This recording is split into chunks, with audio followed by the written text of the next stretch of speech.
এই সবজিগুলো যদিও সারা বছরই বাজারে পাওয়া যায়, কিন্তু শীতের সবজি তো খেতে বেশ অন্যরকম হয়। তো কালকের ডিনারটা ছিল একটি অন্যরকম। তো তার জন্য দেখো দুপুর থেকে প্রিপারেশন নিয়েছিলাম। এখানে চিকেনও আছে, আর সবজিগুলো তো দেখালাম তোমাদেরকে, কেটে নিয়েছি আমার পছন্দ মতন। আর চিকেনটা একটু লেবুর রস, গোলমরিচ, ধনেপাতা এগুলো দিয়ে একটুখানি দুপুর থেকে আমি সন্ধে অবধি ম্যারিনেট করে রেখেছিলাম, আর তেমন কিছুই দেইনি। আর যখন আমি এটাকে করছিলাম তখন একটু সাদা তেল দিয়ে নিয়েছিলাম, অবশ্যই নুন।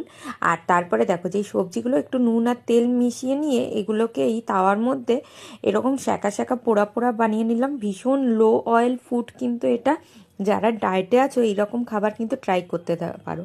আর চিকেনের একটা পোর্শন দিয়েছিলাম হচ্ছে মাইক্রো ওভেনে গ্রিল করার জন্য, আর আরেকটা তাওয়াতে এরকমভাবে গ্রিল করে নিয়েছি। দেখতে কি আকর্ষণীয় হয়েছে দেখতে পাচ্ছ, দারুণ কিন্তু খেতে হয়েছিল। আমরা এটা রুটির সাথে ট্রাই করেছিলাম, তোমরা চাইলে এমনিও খেতে পারো।